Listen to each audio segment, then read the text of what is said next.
Je fais donc une conférence sur la condition féminine en Égypte antique.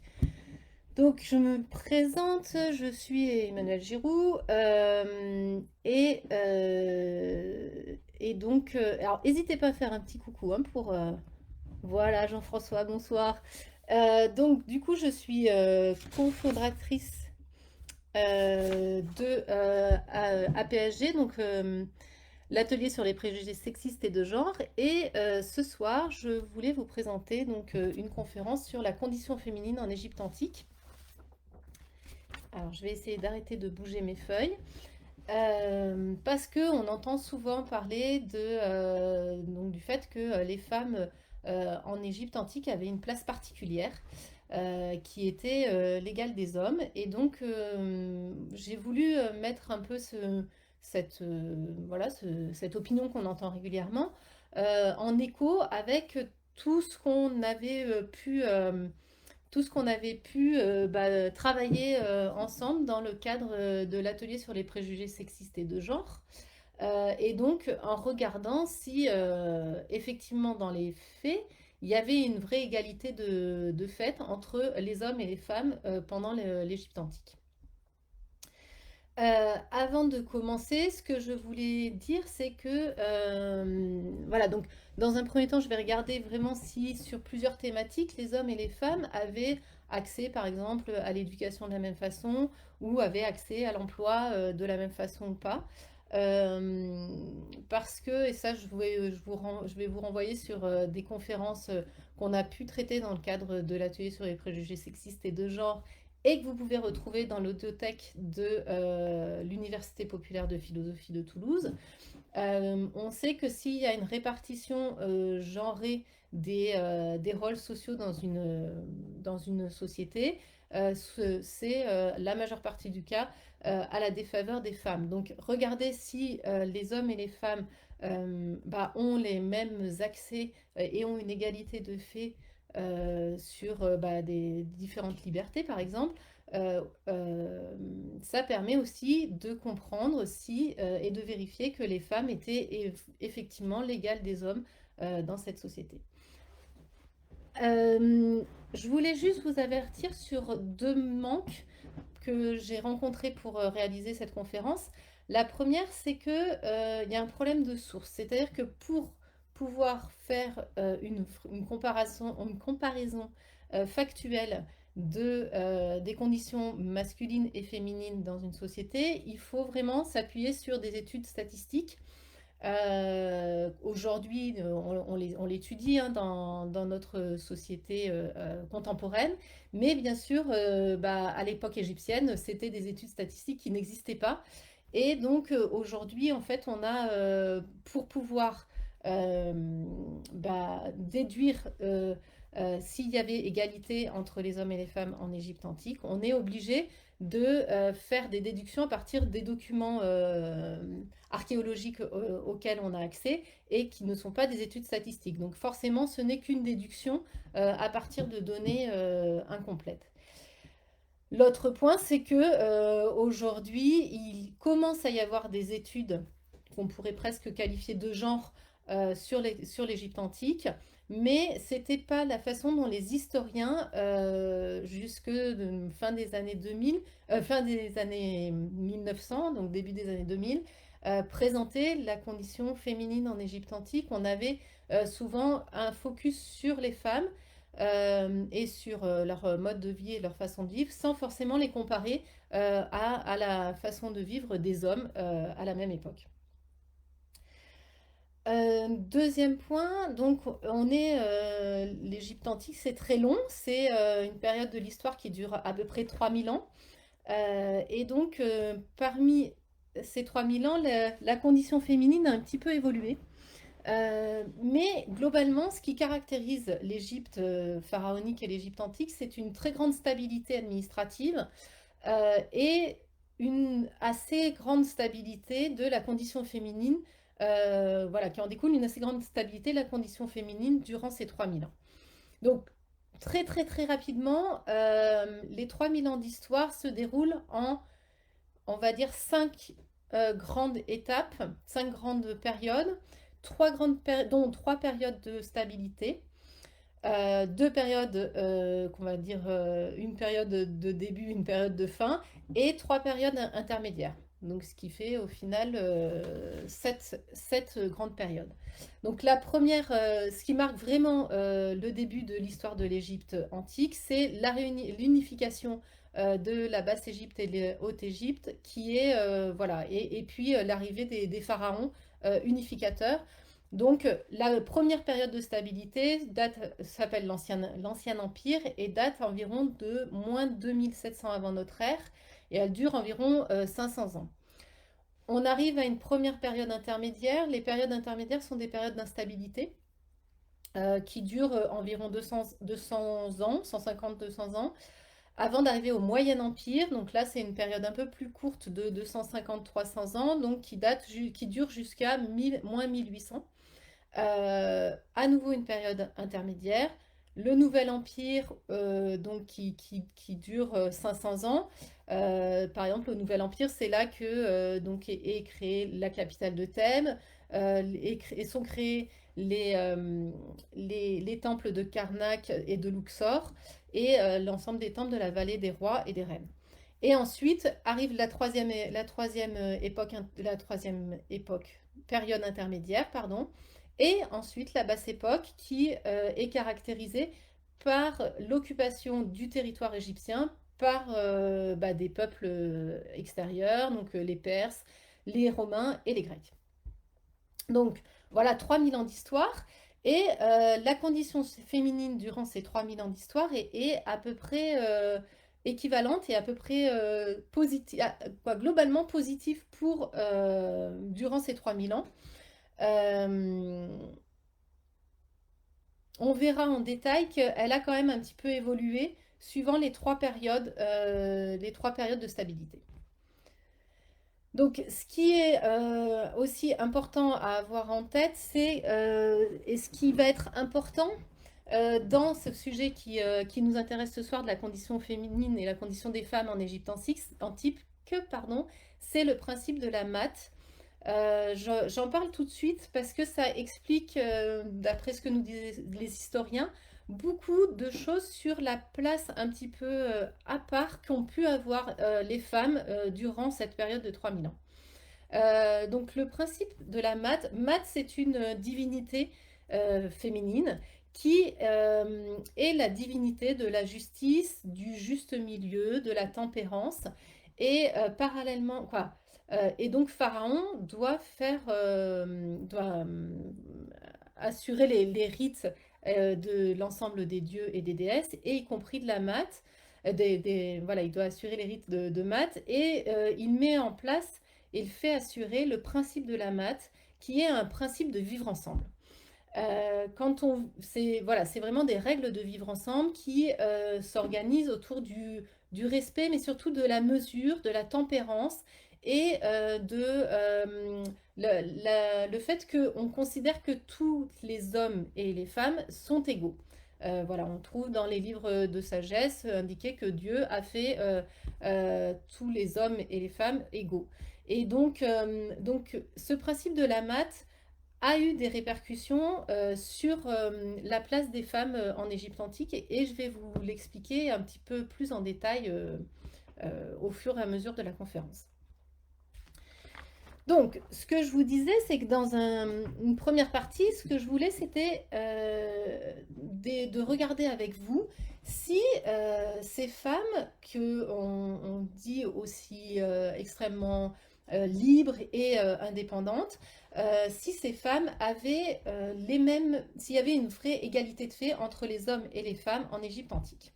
Donc, durant les 6 ans de conférences qu'on a pu avoir donc, au sein de l'atelier sur les préjugés sexistes et de genre, on a vu que les inégalités, parce qu'aujourd'hui on est encore dans une société où il y a des inégalités de fait entre les hommes et les femmes, les inégalités pouvaient se retrouver à plusieurs périodes de la vie des individus, à commencer par l'accès à l'éducation, l'accès à l'école et la façon dont on scolarise les enfants.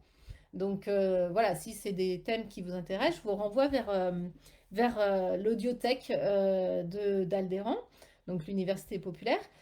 Euh, pour l'Égypte antique, la scolarisation n'est pas du tout généralisée.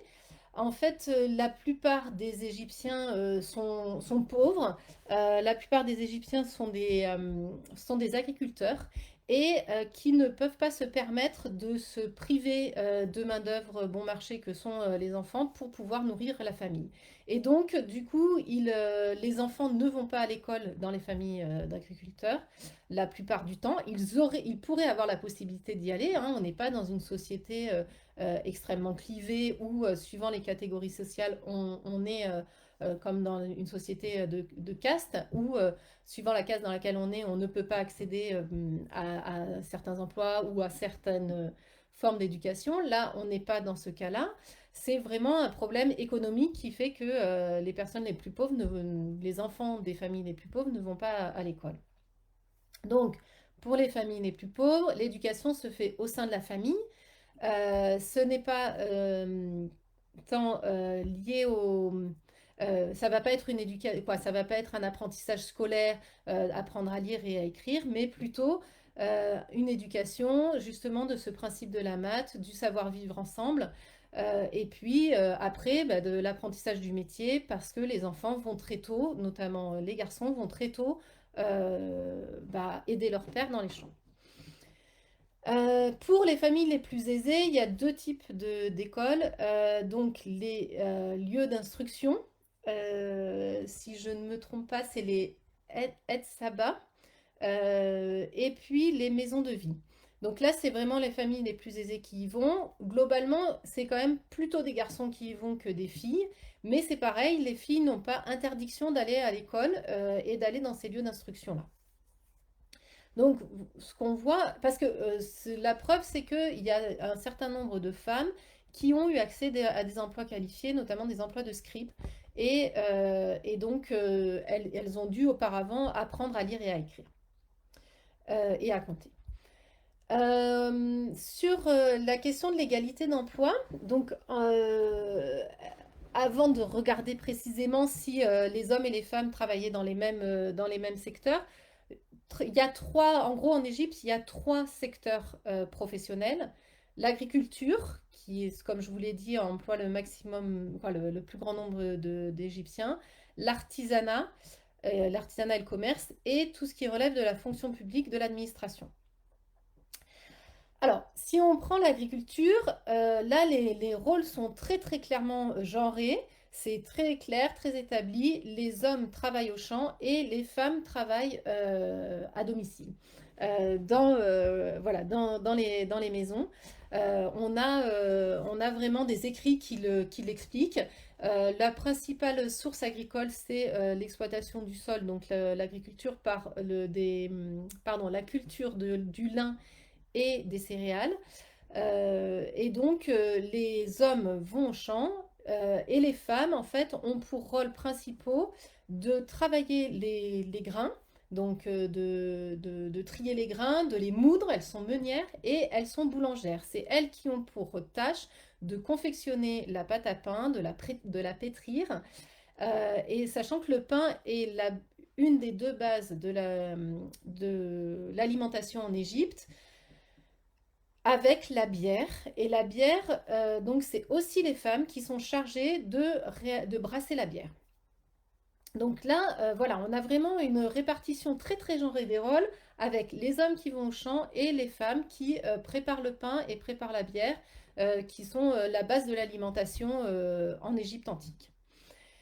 Au niveau du deuxième secteur d'activité dont je vous ai parlé, donc l'artisanat et le commerce, là, c'est aussi très genré, c'est-à-dire que les hommes ont accès à l'artisanat du cuir, l'artisanat du bois, l'artisanat du métal et l'artisanat de l'argile.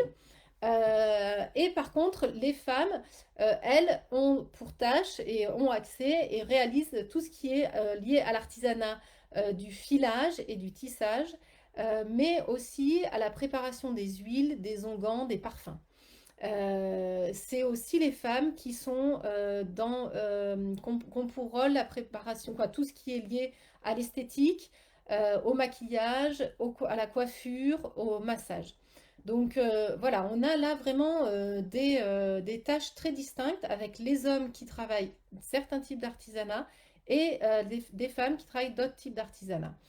Ce qui est quand même intéressant de noter, c'est que quand les fileuses, par exemple, avaient un excédent de production, elles étaient libres de vendre cet excédent comme elles le souhaitaient.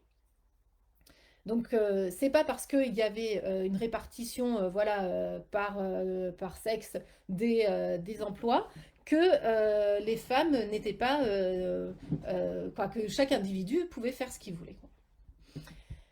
En ce qui concerne le fonctionnariat et l'administration, donc on est vraiment dans une société très très hiérarchisée avec un pouvoir fort et avec une administration forte. Et c'est aussi cette administration forte qui a fait que il y a eu une grande stabilité politique en Égypte antique.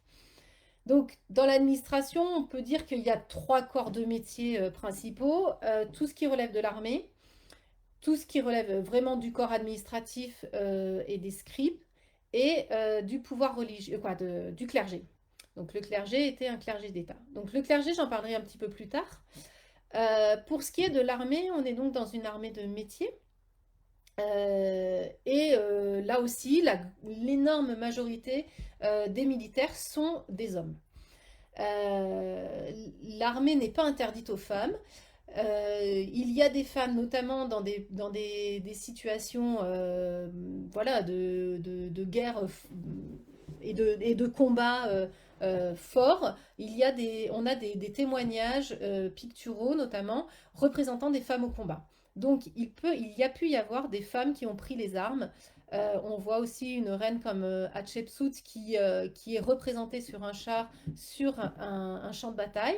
Donc voilà, on a vraiment certaines femmes qui ont pu prendre les armes, mais l'extrême majorité des militaires sont des hommes. Pour ce qui est de l'administration, c'est un petit peu plus complexe parce que donc l'administration regroupe euh, vraiment très très schématiquement les emplois réalisés par les scribes. Donc les scribes sont les personnes qui sont lettrées et qui sont éduquées aussi, qui connaissent l'art de l'arithmétique et donc qui vont gérer tout un tas de le fonctionnement de l'État. Donc ils sont intendants, ils vont être chefs d'atelier, par exemple pour des ateliers royaux, ils vont être chefs, voilà, les vizirs sont des scribes. Donc, ils sont vraiment l'administration de l'État pharaonique.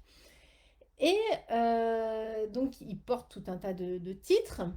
Et durant l'Ancien Empire, les femmes, on retrouve des titres de scribes euh, au féminin, donc qui sont attribués à des femmes.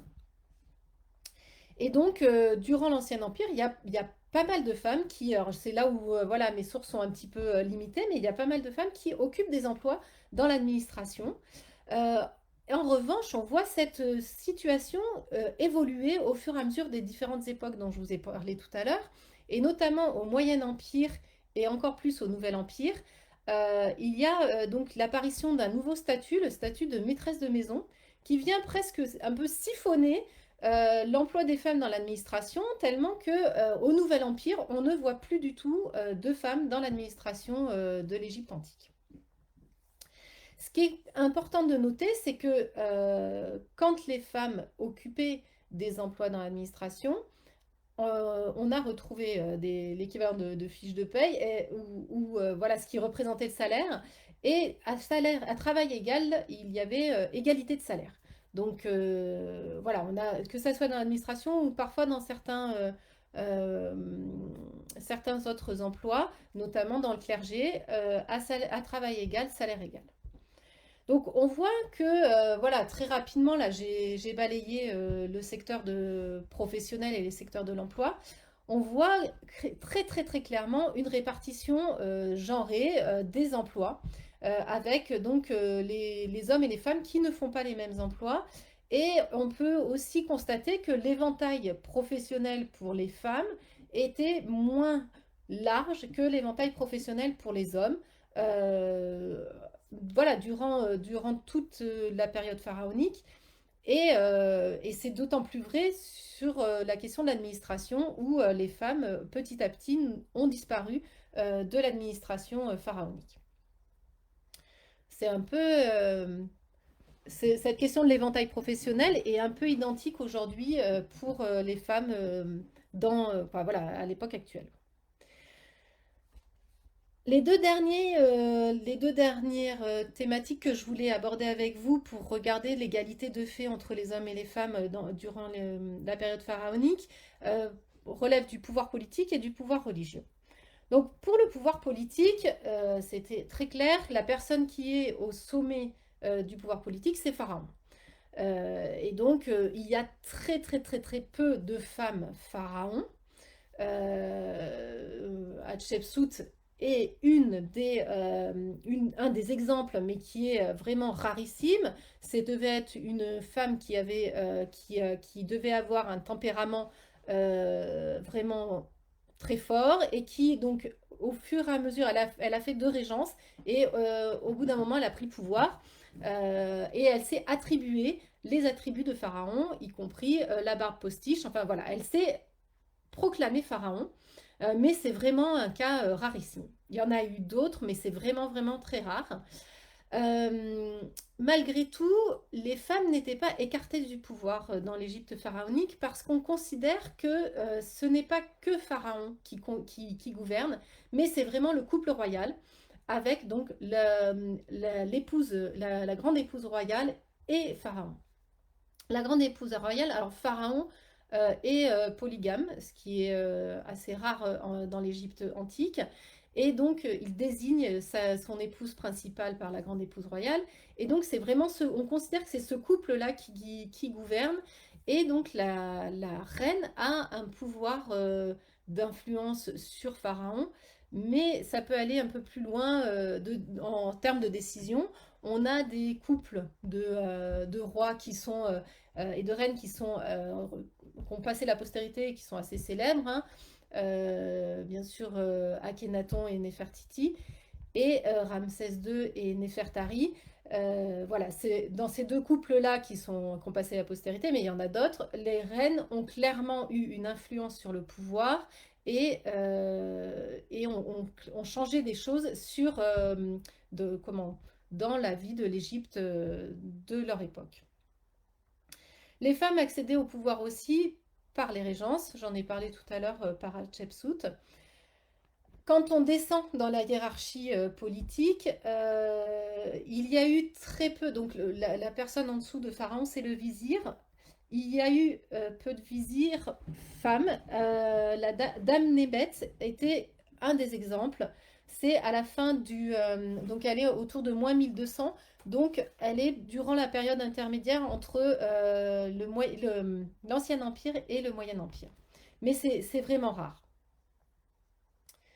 Voilà, donc au niveau, après, c'est pareil, au niveau des strates un peu inférieures dans la hiérarchie politique, il y a très peu d'exemples de femmes qui ont eu du pouvoir politique, même plus localisé.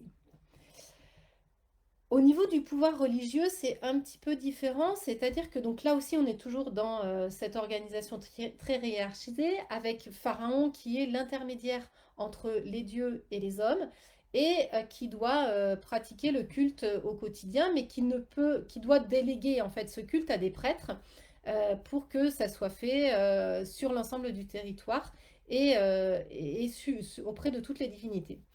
Et donc il désigne des prêtres mais aussi des prêtresses.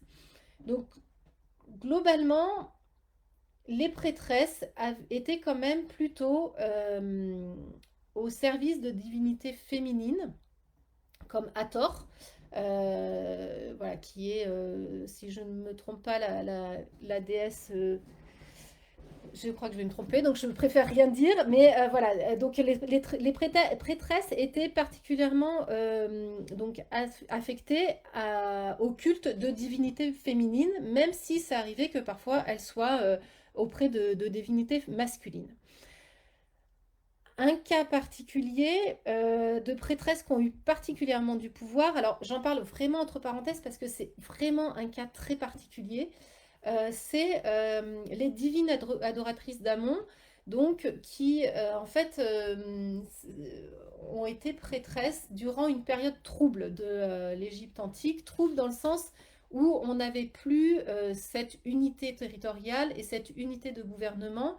Euh, on a eu un moment une fragmentation en fait territoriale de l'Égypte avec des pharaons qui gouvernaient en même temps et surtout un pouvoir religieux qui a pris une hégémonie sur le pouvoir politique et donc c'était les prêtres qui gouvernaient l'Égypte antique et notamment qui gouvernaient au travers de leurs oracles. Et donc parmi ces prêtres, il y a eu des prêtresses qui étaient au service du dieu Amon dans la région de Thèbes. Et en fait, comme d'autres prêtres sur d'autres régions, ces prêtresses, donc c'était une divine qu'on appelle la divine adoratrice d'Amon, gouvernaient le temple d'Amon de Thèbes, mais aussi toute sa région. Et en fait, c'était des dynasties, c'est-à-dire que les divines adoratrices se transmettaient le pouvoir qui ont pris une importance quasiment équivalente à celle de Pharaon sur un territoire. Voilà, elles faisaient représenter leur nom dans des cartouches, elles avaient des attributs divins. Mais voilà, donc il y a eu un peu cette parenthèse-là où des femmes ont eu du pouvoir sur un territoire assez étendu et pendant un laps de temps important, hein. Ça a duré 500 ans quand même. Mais c'est quand même une parenthèse par rapport à l'histoire de l'Égypte antique. Globalement, voilà, les femmes avaient accès au clergé. Quand elles étaient prêtresses, elles touchaient le même salaire que les prêtres, mais elles étaient la plupart du temps au service de divinités féminines. Dans le clergé subalterne, par contre, les femmes là sont extrêmement présentes auprès de tous les dieux, sous la forme de préparatrices. Elles sont aussi, ce sont elles qui assurent les chants, les danses. Elles sont aussi présentes dans la préparation, elles sont aussi prêtresses funéraires. Et notamment les pleureuses. Donc voilà, c'est vraiment une tâche qui est confiée aux femmes. Donc, les femmes ont quand même un rôle un rôle important dans le clergé, même si là aussi on voit quand même une répartition genrée des rôles entre les femmes et les hommes. Donc voilà, ces quelques thématiques, j'aurais pu en prendre d'autres, mais elles me semblaient assez caractéristiques de l'organisation un peu de la société par rapport au sexe des individus. Et quelle que soit la thématique, on se rend compte qu'il y a alors, je n'ai pas forcément envie de parler d'inégalité parce que malgré tout, chacun des individus pouvait, suivant sa catégorie socio-économique, accéder, enfin, avait une certaine liberté dans l'entrepreneuriat, dans l'accès à l'éducation, même dans le pouvoir religieux. Mais il y avait quand même clairement une répartition genrée des rôles, que ce soit les rôles professionnels, politiques ou liés aux religieux. Et ce que je vous disais tout à l'heure, les femmes ont globalement eu moins accès ont eu une diversité de rôles moins large que les hommes. Mais quand même, ce qui est important de noter, c'est qu'elles y ont eu accès. Et ça, c'était pas vrai dans toutes les sociétés de la même époque. Euh, et c'est pour ça que j'aimerais là vous faire un petit focus sur les particularités de pourquoi les femmes en Égypte antique avaient une place si particulière et quelle était cette place particulière en Égypte antique. Pourquoi est-ce que on dit que les femmes en Égypte antique voilà, avaient cette place et ce statut particulier. Donc, ce que je vous ai expliqué rapidement tout à l'heure, c'est le principe de la maths, donc, qui est un principe qui vient régler la vie quotidienne des individus autour du vivre ensemble, autour des principes d'égalité, de juste milieu, de tempérance dans les relations interindividuelles. Et donc, c'est aussi des choses qu'on retrouve dans le couple. Alors, je vais juste vous citer une petite citation. Hop. Euh, voilà, il faut juste que je l'ouvre. Donc, ce principe de la maths était en fait, la plupart du temps, se transmettait de façon orale. Mais on a quand même des livres de sagesse qui viennent expliquer et illustrer le principe de la maths dans les conditions, dans des situations quotidiennes. Et notamment sur la vie de couple, c'est donc des conseils qui vont être donnés aux fils, aux hommes, euh, au moment où ils se marient, pour que leur couple soit heureux et que leur vie soit heureuse. Donc, je vous en lis quelques extraits très rapidement. J'ai vraiment tenu à vous lire ces extraits-là parce que vous verrez que quand on va regarder ce qui se passe dans d'autres sociétés, ça va vraiment transparaître, quoi, le contraste va être saisissant. Donc, Ptahhotep, qui est donc un sage de l'Ancien Empire, qui a été repris par le scribe Ani, donc, qui est un peu plus connu de nom, écrit ceci dans son livre de sagesse. Si tu es sage, garde ta maison, aime ta femme sans mélange, nourris-la convenablement, habille-la bien. Caresse-la et remplis ses désirs. Ne sois pas brutal, tu obtiendras plus d'elle par les égards que par la violence. Si tu la repousses, ton ménage va à volo. Ouvre-lui tes bras, appelle-la, témoigne-lui ton amour. Donc là, voilà, on a des conseils quand même qui sont de l'ordre du respect, de l'amour et de la tendresse, du souci par rapport à ses désirs et bien sûr de non-violence, hein. Voilà, on est vraiment dans le respect de l'autre, dans la non-violence. Un autre exemple donc, du scribe antique qui écrit à son fils: ne sois pas rude avec ta femme quand tu sais qu'elle tient de son mieux ta maison. Reconnais son mérite et mets ta main dans la sienne. Au lieu de semer le malheur, que ta conduite soit un exemple pour tes enfants et une source de paix et de bonheur. Donc là, voilà, vraiment, les principes de sagesse sont vraiment autour de l'amour, autour du respect, autour du respect de la femme.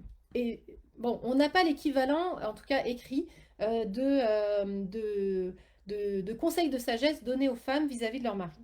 Mais on peut penser que dans ce principe de la maths, il devait être symétrique. Ce qui est important d'avoir en tête aussi, c'est que le foyer et la vie maritale sont très importants en Égypte antique. C'est un idéal de vie qui est recherché avec donc voilà, on a des exemples d'hommes éloignés de leur foyer et qui écrivent que leurs enfants leur manquent et que leurs femmes leur manquent. Euh, c'est un peu révélateur aussi de comment se passe le mariage. En Égypte antique, le mariage se passe la plupart du temps par consentement mutuel. Les époux se choisissent l'un l'autre. Si le père donne son consentement, en fait, la plupart du temps, quand même, épouse et époux souhaitent se marier ensemble et se marient ensemble. Il y a cette liberté maritale qui est donnée aussi à la femme, qui d'ailleurs ne change pas de nom quand elle se marie. Elle n'accole même pas le nom de son époux au sien et elle ne change pas de statut, qu'elle soit mariée ou mère. Ce qui, vous le verrez, est différent dans la Rome antique. Dans un peu le même état d'esprit, le divorce est possible, qu'il soit généré par l'épouse ou par le mari. Les cas de divorce, la plupart du temps, c'est très majoritairement c'est lié aux questions d'adultère, mais ça peut aussi être lié au désamour d'un des deux époux, voilà, ou des deux époux qui ne s'aiment plus, et ça peut aussi être lié à l'amour d'un des deux époux pour une autre personne. Et donc, on a un souci que les épouses, les femmes, ne se retrouvent pas sans bien après ce divorce. Et les contrats de mariage qu'on a retrouvés et qu'on a pu étudier, en fait, montrent qu'il y avait vraiment ce principe-là, qu'en cas de divorce, la femme ne se retrouvait pas sans bien. Donc, il y a une forme de protection du bien. Alors, comment sont rédigés les contrats de mariage dans l'Égypte antique? En fait, c'est un plan qui est toujours identique. Dans une première partie, on décrit ce que la femme a amené au mariage. On peut y accoler ce que l'époux a offert à sa femme au moment du mariage. Dans une seconde partie, on décrit les biens que la femme aura si jamais il y a divorce. Euh, et, euh, et notamment la part qu'elle aura des biens acquis par le couple. La plupart du temps, donc, la femme récupère les biens qu'elle a elle-même amenés au moment du mariage, donc ses biens propres, les biens que son mari a pu lui offrir au moment du mariage, et environ un tiers des biens qui ont été acquis par le couple durant le mariage.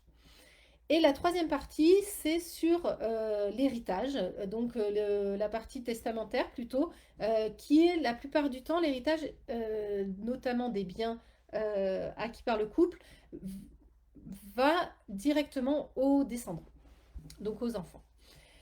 Ce qui peut y être accolé aussi dans les contrats de mariage, c'est une forme de pension alimentaire, donc le capital alimentation, ça s'appelle, qui peut être donc payé par et versé par l'époux, enfin l'ex-époux, parce qu'il y a divorce, tous les mois ou tous les ans. Et donc, on a des contrats de mariage qui indiquent que si l'époux, donc c'est un engagement de l'époux de le verser, et que si l'époux ne le verse pas, il paiera une dette par rapport à cette pension alimentaire non versée. Donc voilà, on a, d'après ce que j'ai compris, que des contrats de mariage qui protègent les biens des femmes dans le mariage. Il n'y a pas ou très peu de contrats de mariage qui protègent les biens des maris.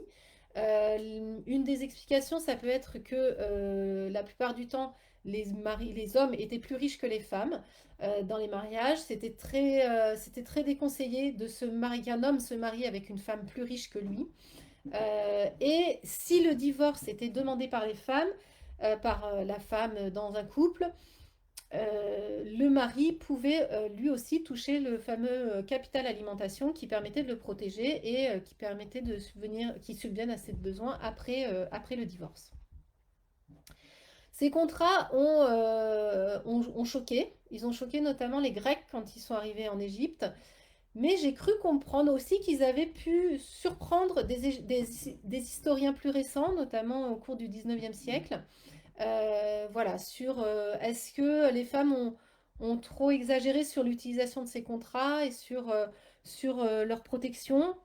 Voilà, moi je les ai pas assez étudiés pour en avoir mon jugement propre, mais en tout cas c'est un peu ce qu'écrivaient ces historiens-là, que elles avaient mésusé des contrats de mariage et elles en avaient abusé. Bon, en tout cas, c'est quelque chose qui est vraiment exceptionnel, ces contrats de mariage en termes de protection des femmes. Et aujourd'hui, toutes les femmes il y a encore aujourd'hui dans certains pays des femmes qui se retrouvent complètement démunies suite à un mariage, suite à un divorce, je veux dire. Alors, ça donnait quand même une certaine liberté, une certaine force aux Égyptiennes parce que elles savaient que elles n'avaient pas besoin d'être soumises à leur mari parce qu'en fait, elles étaient protégées par ce contrat de mariage-là. Ça ne voulait pas dire qu'elles devaient faire n'importe quoi. Bien sûr, le principe de la mat devait s'appliquer, mais en tout cas, elles n'étaient pas obligées d'être soumises à leur mari. Elles pouvaient voilà, être libres comme la société leur autorisait de l'être. Un autre point un petit peu particulier, c'est que les femmes donc héritaient de biens de leurs parents ou pouvaient elles-mêmes acquérir des biens, hein, ce que je vous ai dit tout à l'heure. Par exemple, une artisan qui avait un surplus pouvait vendre son surplus et acquérir des biens par là même. On a des exemples d'entrepreneuses qui font fructifier leurs biens et donc en achètent d'autres.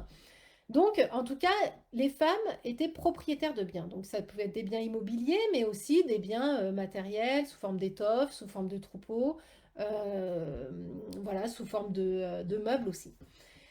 Et elle, en fait, donc, elle les gérait.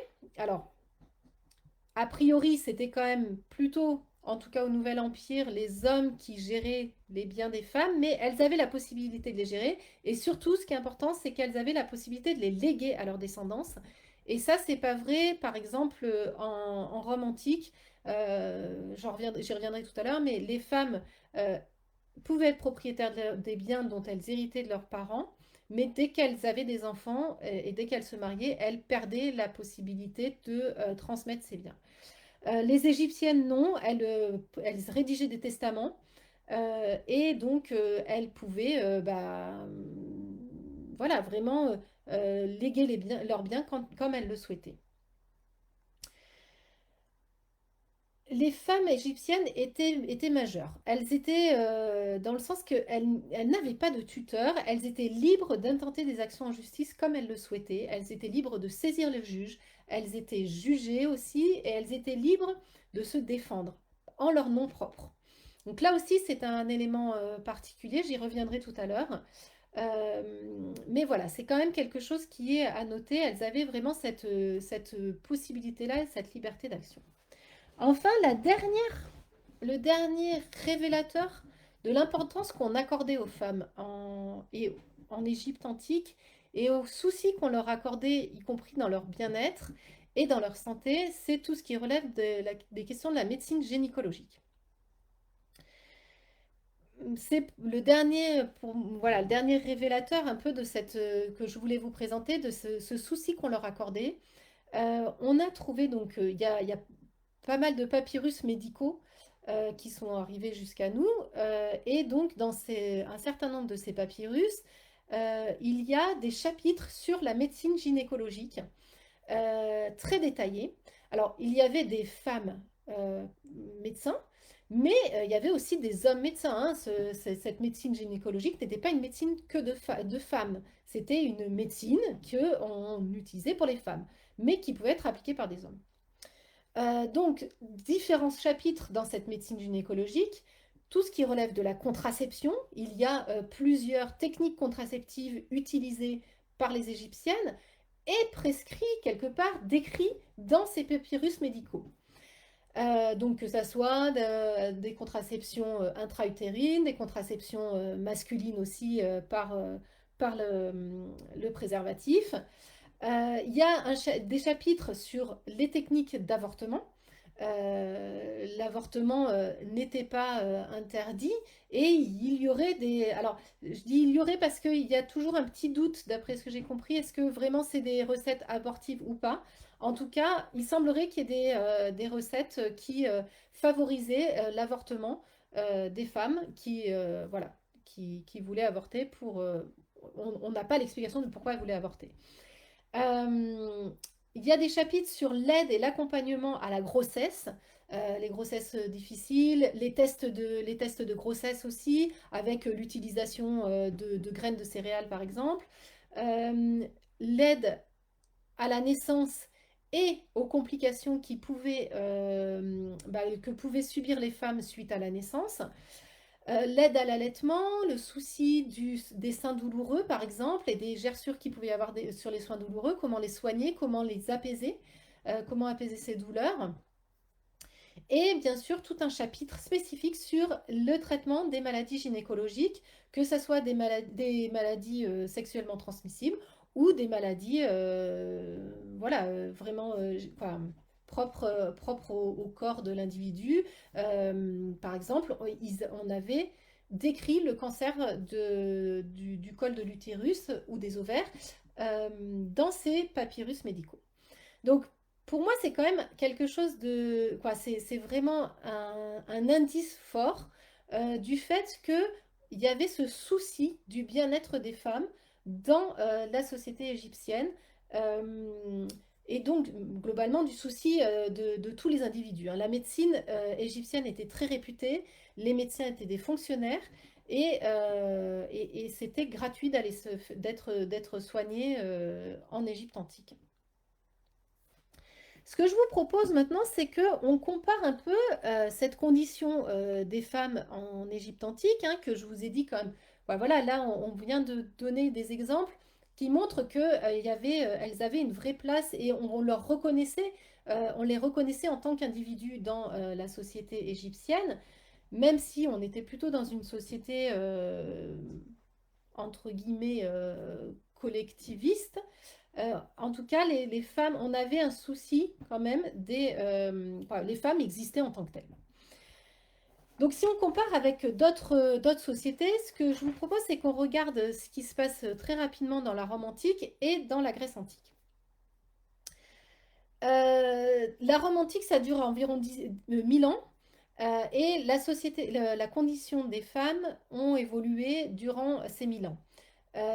D'autant plus qu'on ne peut pas parler d'une condition féminine, mais de plusieurs conditions féminines, parce que les individus ont des statuts différents dans la Rome antique.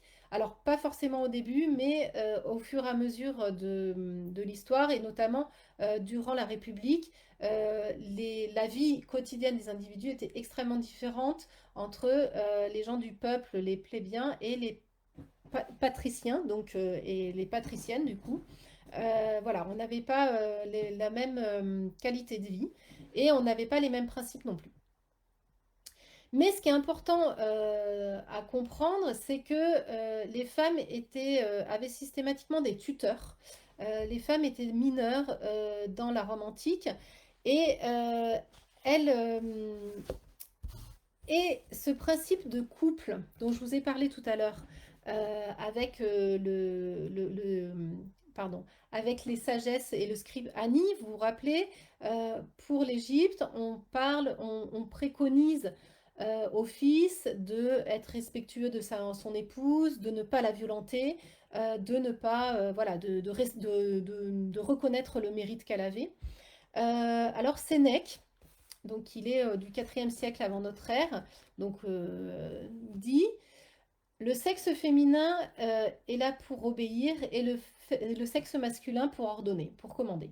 Donc là, on n'est plus du tout dans un rapport d'égalité entre les hommes et les femmes, on est vraiment dans un rapport plus de domination des hommes vis-à-vis des femmes. C'est Sénèque, voilà, c'est un des écrits de Sénèque qui peut être révélateur de la façon dont est conçu le couple dans la Rome antique. Les femmes avaient parfois besoin d'autorisation de leur époux pour notamment sortir dans la rue, comme on pourra le voir aussi en Grèce, ce qui n'est pas du tout le cas dans l'Égypte pharaonique.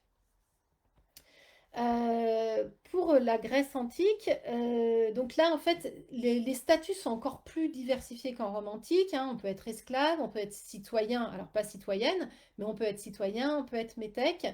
Là, et surtout il y a des cités. Et entre cités, la condition féminine ne va pas être la même. Alors je vais vous parler très rapidement de Sparte et d'Athènes. À Sparte, le but de Sparte, c'est former des soldats et avoir des soldats, faire la guerre, avoir des soldats dociles. Donc les femmes et les hommes, les garçons et les filles vont à l'école, vont au gymnase. Certaines femmes apprennent à lire et à écrire. Et donc tous les enfants sont éduqués, quel que soit leur sexe. La différence, c'est que aux garçons, on leur demande de devenir soldats et aux femmes, on leur demande de devenir des bonnes mères de famille qui produiront des bons soldats. Donc, on a quand même, voilà, là, quelque part, une forme d'égalité. En tout cas, les Spartiates allaient tous et toutes à l'école. À Athènes, c'est complètement différent. La femme athénienne a peu de liberté. C'est une éternelle mineure. Elle ne peut pas, voilà, elle n'a pas la liberté d'aller et venir comme elle le souhaite. Elle doit demander l'autorisation de son époux pour pouvoir sortir dans la rue. Donc on voit bien que on n'a pas, voilà, c'est pas du tout la condition féminine à Athènes et la condition féminine en Égypte n'est pas du tout équivalente. Je vous renvoie vers ce livre-là qui est Hommes et femmes en Égypte antique de Bernard Legras, qui est très intéressant parce qu'il compare en fait la condition féminine et masculine en Égypte au moment de l'occupation par les Romains et par les Grecs. Et donc, il va comparer, par exemple, des textes testamentaires rédigés par des hommes et par des femmes, grecs, romains et égyptiens. Et donc, on se rend compte que pour les testaments des femmes égyptiennes, ce que je vous disais tout à l'heure, elles léguaient à leur nom, en leur nom, leurs biens, alors que les Romaines et les Grecs léguaient par l'intermédiaire d'un tuteur. C'était toujours un tuteur masculin qui représentait les femmes dans ces actes testamentaires. Si dans la même époque, s'il y a une civilisation qui a donné, au sein desquelles les femmes avaient à peu près une place équivalente aux Égyptiennes, c'est la Mésopotamie. Les femmes avaient de fait pas mal de liberté, même si dans les textes, elles n'en avaient pas, dans les faits, elles le prenaient. Euh, alors, sans aller aussi loin dans l'histoire, ce que je vous propose, c'est qu'on regarde rapidement la condition féminine dans notre société depuis 200 ans. Parce que finalement, toutes ces libertés qu'avaient les Égyptiennes, il y a 200 ans, les Françaises n'avaient pas les mêmes libertés. À titre, voilà, je vais très rapidement vous donner des jalons historiques pour comprendre que l'acquisition des libertés par les femmes dans notre société est très récente. Par exemple, en 1804, dans le Code civil, est encore indiqué que le mari est là pour protéger son épouse, mais l'épouse est là pour obéir à son époux, à son mari. Donc là, quelque part, on se rapproche plus de la citation de Sénèque de tout à l'heure, plutôt que celle du scribe Annie, qui demande, qui clairement explique à l'époux qu'il ne faut pas violenter sa femme. Là, bien sûr, le Code civil ne dit pas qu'il faut violenter sa femme, mais il dit quand même que clairement, l'épouse doit obéir à son mari. Durant le 19e, les femmes commencent à avoir accès à l'instruction et à l'éducation, mais c'est qu'au 19e et jusqu'à la Première Guerre mondiale. Le droit de vote des femmes en France et le droit d'éligibilité, c'est 1944. Donc ça veut dire que l'accès au pouvoir politique, avant 1944, les femmes n'y accédaient que sous forme d'influence. Elles influençaient les hommes qui étaient au pouvoir, eux, et qui, eux, détenaient le pouvoir. Elles ne pouvaient accéder au pouvoir politique que par influence. Alors, j'espère ne pas, je fais ça de mémoire, j'espère ne pas me tromper dans les dates, mais l'accès à la contraception date du milieu des années 60, alors que les Égyptiennes avaient accès à la contraception et à l'avortement, et même étaient accompagnées par les médecins pour y accéder, quoi. En 1965, les femmes mariées changent de statut. En fait, elles ont le droit d'exercer une activité professionnelle sans l'autorisation de leur mari et elles ont le droit de gérer leurs biens sans l'autorisation de leur mari. Ce qui est, voilà, ça date de 1965, ce que les femmes égyptiennes pouvaient faire depuis, elles ont eu le droit de le faire pendant 3000 ans. Euh, En 1972, on pose le principe dans la loi de l'égalité de rémunération entre les hommes et les femmes. Ce que je vous ai dit tout à l'heure, c'est à l'Ancien Empire, quand les femmes travaillaient dans l'administration, elles touchaient le même salaire que les hommes. Là, c'est en 1972 qu'on pose le principe d'égalité salariale et on sait aujourd'hui qu'il y a encore une différence de salaire dans certains postes qu'il n'y a pas forcément salaire égal à poste égal aujourd'hui en France. Un dernier exemple de cette évolution très récente en fait des libertés qui étaient offertes aux femmes et de ces principes d'égalité qu'on a fait entrer petit à petit dans la loi. En 2006, seulement en 2006, il y a un alignement de l'âge légal du mariage entre les garçons et les filles, à 18 ans. Avant 2006, les filles pouvaient se marier à 16 ans alors que les garçons devaient attendre 18 ans. Donc voilà, là c'est pareil, c'est quoi, peut-être une marque que on ne considérait pas les garçons et les filles majeurs au même âge, ou peut-être que les filles avaient tout bénéfice, je ne sais pas, à se marier plus tôt. Donc voilà, c'était quelques exemples pour vous expliquer que cette liberté des femmes et cette place des femmes dans l'Égypte antique est historiquement exceptionnelle. Euh, Aujourd'hui, on n'a pas l'égalité de fait encore dans notre société, entre les hommes et les femmes. Malgré tout, on a ces principes maintenant très forts d'égalité individuelle, quel que soit l'organe reproducteur des individus. C'était c'était pas indiqué aussi franchement dans la société égyptienne, même si, comme je vous l'ai dit tout à l'heure, les femmes avaient vraiment une place particulière quoi, une place particulière, un statut qui leur était défini et plutôt leur permettant un épanouissement personnel et individuel. Euh, voilà, j'arrive à peu près au terme de mon intervention, de ma conférence. Euh, donc, ce que je vous ai dit, c'est qu'il y avait une répartition clairement genrée des rôles dans la société égyptienne, avec donc un éventail d'activités qui était plus réduit pour les femmes que pour les hommes, mais il n'y avait pas d'interdiction aux femmes d'y accéder, et d'interdiction formelle et écrite aux femmes d'y accéder. On n'a pas interdit formellement aux femmes d'accéder au pouvoir politique, par exemple. Et il y avait dans l'Égypte antique un réel souci du bien-être des individus, y compris de la moitié féminine des individus enfin, des Égyptiens, avec notamment ce développement de la médecine gynécologique.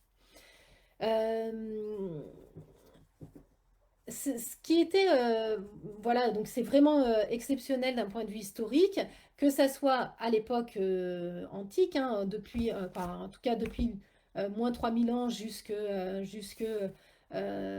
peu près le 5e siècle après notre ère, de la fin en fait complète de l'époque pharaonique.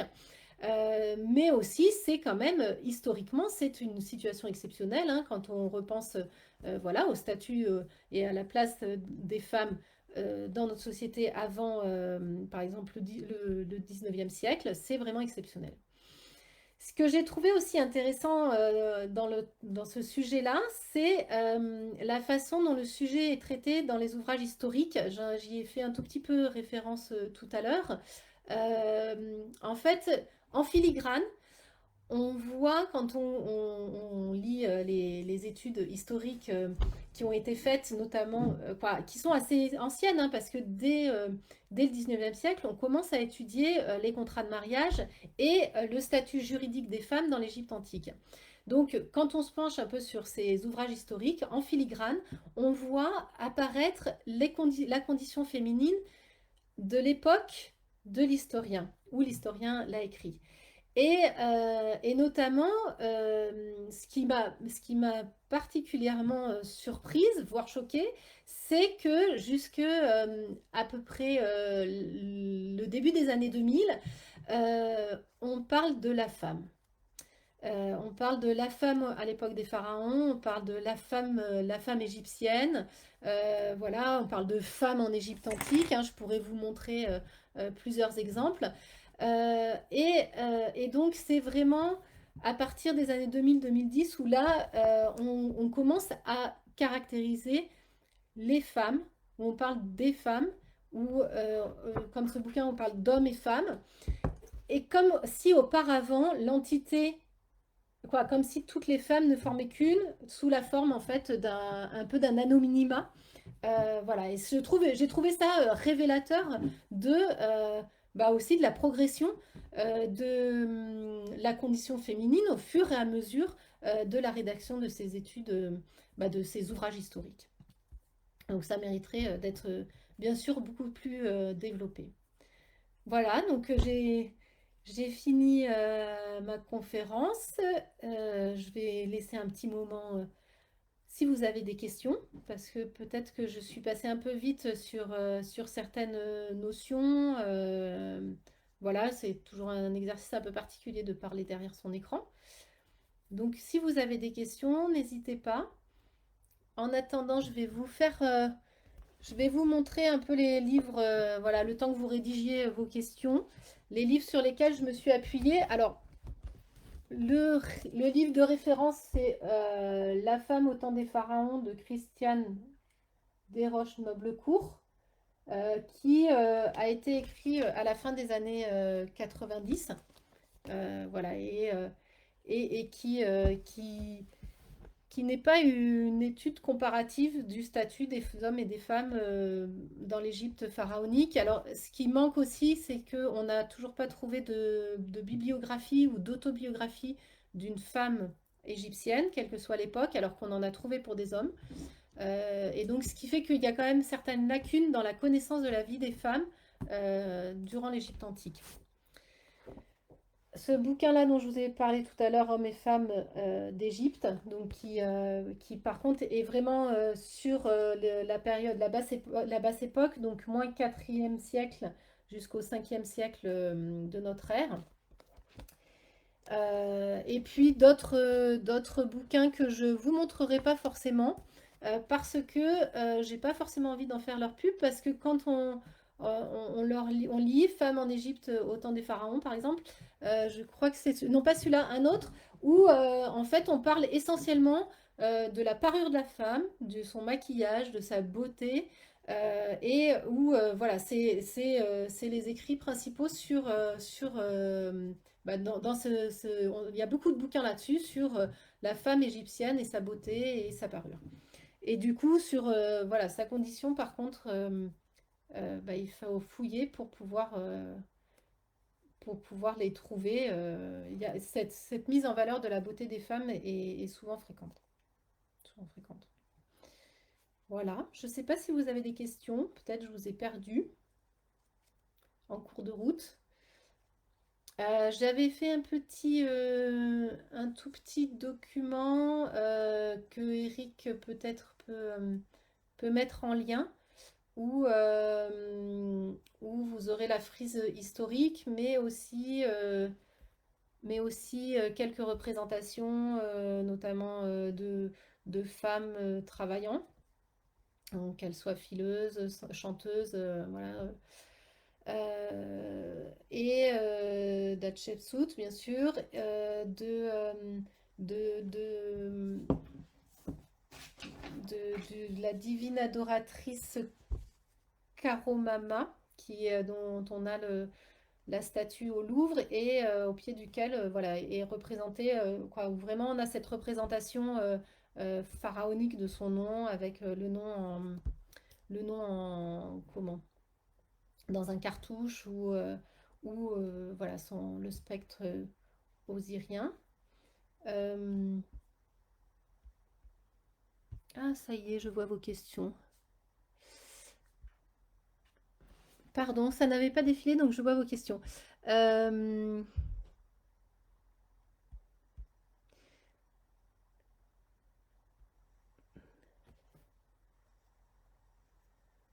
donc voilà, Eric qui rajoute des précisions sur le vote des femmes en Suisse, par exemple, en 1975, de 1971. Alors, on sait qu'aujourd'hui, les femmes,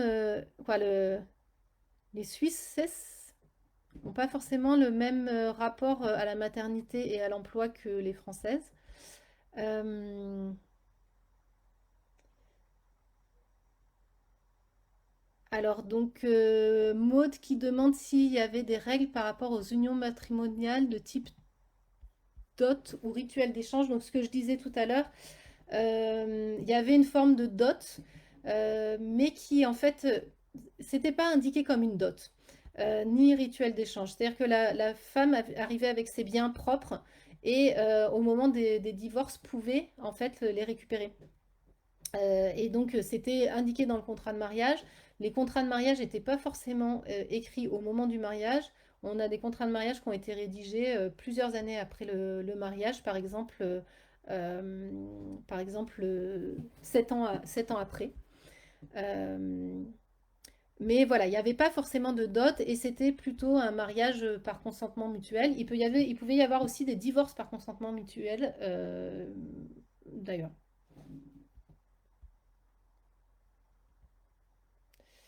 On a des indications de femmes sur les chantiers des pyramides. Alors, je ne l'ai pas trop travaillé.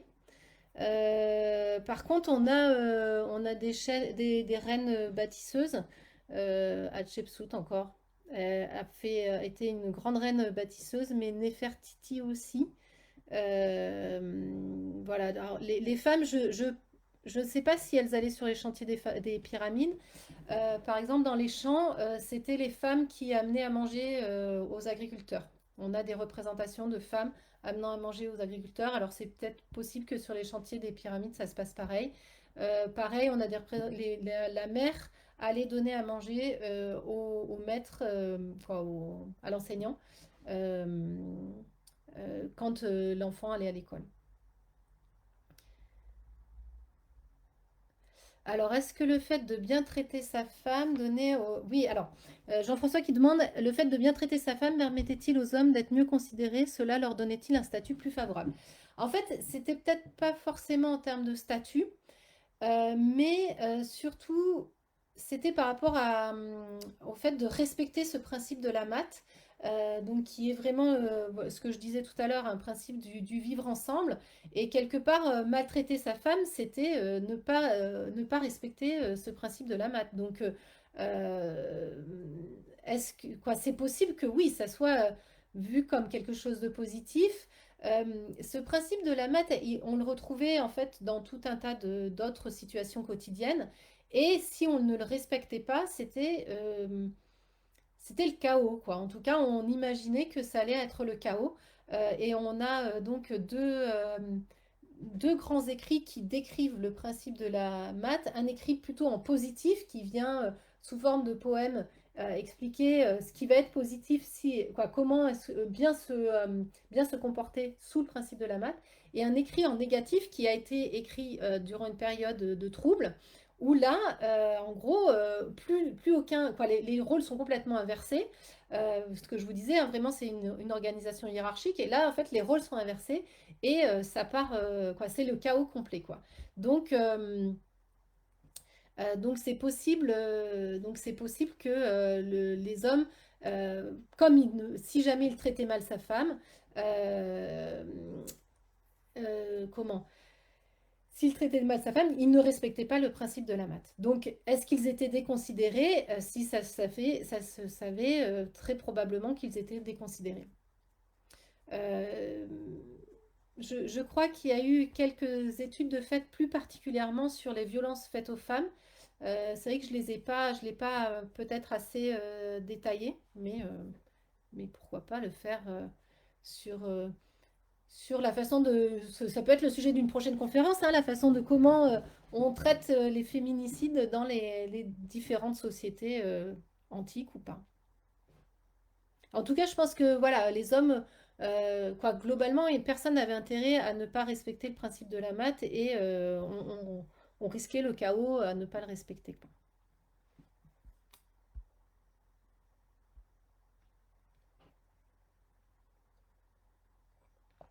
Je ne sais pas s'il y a d'autres questions. Voilà, Eric qui envoie un lien vers le concept de maths, donc, qui était et un principe et une déesse. Y avait-il autant d'adultère féminin que masculin? Alors, là, je suis un peu embêtée pour répondre à ça parce que, en fait, j'ai j'ai- j'ai été perturbée par le bouquin de Christiane Desroches-Noblecourt, où en fait elle explique que globalement c'est c'est la monogamie qui est de règle, en expliquant que notamment le contrat de mariage fait que les hommes n'ont pas forcément envie de divorcer, parce que ça peut leur coûter une petite fortune de divorcer. Mais en même temps, après, elle indique que les hommes peuvent prendre des concubines. Donc du coup, je suis un petit peu embêtée par rapport à ça.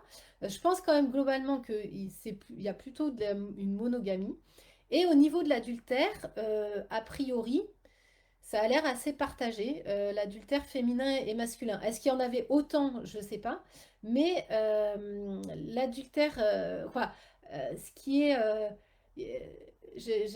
quoi, ce qui a été pas mal étudié, c'est le fonctionnement du village des artisans de Médinay, je crois, j'ai plus le nom en tête, où en fait on a étudié ce fonctionnement, on l'a fouillé, on a eu beaucoup de, voilà, on a eu les moyens de l'étudier et où il y a des histoires d'adultère croisés entre différents couples et où les hommes et les femmes sont adultériens, quoi, clairement.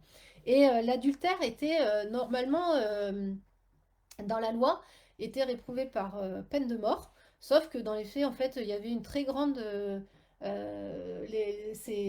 ces sentences-là étaient très très très peu prononcées et il y avait plutôt voilà, une sorte de, pas de compréhension, mais en tout cas, ça se terminait par un divorce et il y avait peu de sentences vraiment fortes vis-à-vis de l'adultère. Alors, Maud qui demande si j'ai déjà abordé la question de la place de la maternité.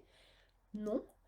Euh, J'avais abordé la question de la place de la médecine gynécologique, donc avec une médecine gynécologique et un accompagnement à la maternité.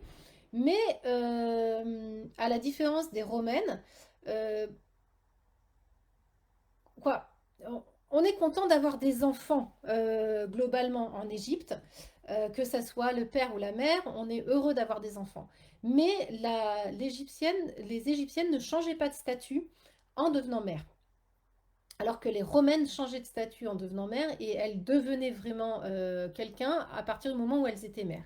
Les Égyptiennes, non, elles ne changeaient pas de statut. Il y avait des prêtresses d'ailleurs à qui on demandait de rester vierges. Et quoi, très probablement les mères allaitaient longtemps leurs enfants pour une double raison. C'était un moyen de contraception qui était écrit d'ailleurs dans les papyrus médicaux. Et aussi probablement pour des questions de limiter la mortalité infantile qui était très forte. Mais en tout cas, on n'a pas, de ce que j'ai lu, on n'a pas une espèce de sacralisation de la grossesse. Et même si, voilà, il y a la déesse, oh, j'ai perdu son nom, l'hippopotame, qui est une déesse de la femme, et notamment de la femme enceinte, les femmes n'ont pas un statut particulier parce qu'elles sont mères. Mais par contre, il y a un amour des enfants, il y a voilà, une sorte d'attachement à son foyer, à ses enfants, que ça soit pour les hommes ou pour les femmes. Il y avait quand même une mortalité infantile qui était très forte. Alors, un truc que j'ai pas trop développé, mais parce que c'est quand même un peu, quoi, voilà, j'ai peut-être pas assez fouillé les sources, mais c'est le statut de maîtresse de maison. Donc, ce que je vous ai dit, c'est que en fait, il y a ce statut-là qui apparaît durant le Moyen Empire et qui vient un peu siphonner l'emploi des femmes. Et les femmes, en fait, s'enorgueillissent, quoi. C'est vraiment valorisé d'avoir ce statut de maîtresse de maison, qui peut être un statut assez important parce que un domaine, notamment un domaine rural un peu conséquent, ça peut être une petite entreprise. Et donc la femme, dans ce genre de famille, est là pour diriger cette entreprise-là, diriger le domestique, faire en sorte que les ateliers, les différents ateliers, notamment les ateliers de filage qui sont intégrés à la maison, fonctionnent bien. Et donc, voilà, le statut de maîtresse de maison est important. Mais j'ai pas de trouvé vraiment de données sur quoi, ce qu'elle faisait au quotidien, en fait. C'est là où je vous dis, au niveau des sources, j'étais un peu des fois limitée parce que euh, on n'a pas une description d'une journée type d'une femme. On va la voir pour un homme, mais pour une femme, c'est plus compliqué, quoi. Voilà, je sais pas, Maud, si j'ai répondu à ta question. Ah, est-ce que ça marche?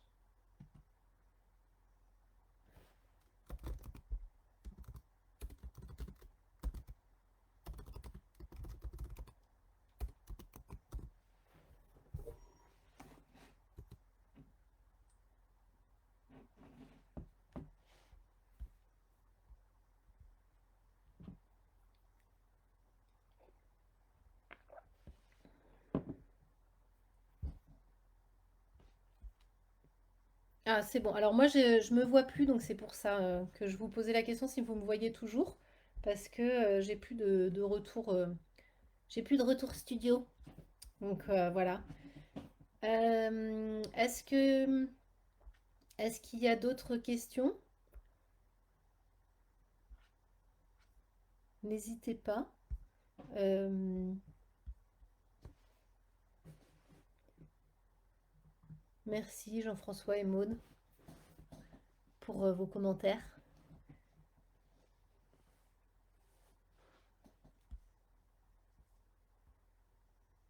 Après, voilà, ça donne envie de travailler sur d'autres thématiques. Ah, et Geneviève aussi, merci. Bon, je, s'il n'y a pas d'autres questions, je vous propose que on arrête là et puis que voilà, je vous souhaite un très bel été à tous et à toutes. Euh, J'espère déconfiner pour le maximum de monde. Je dis ça pour Maud. Et, euh, et puis à très bientôt. Voilà. J'attends peut-être un dernier avis, notamment d'Eric.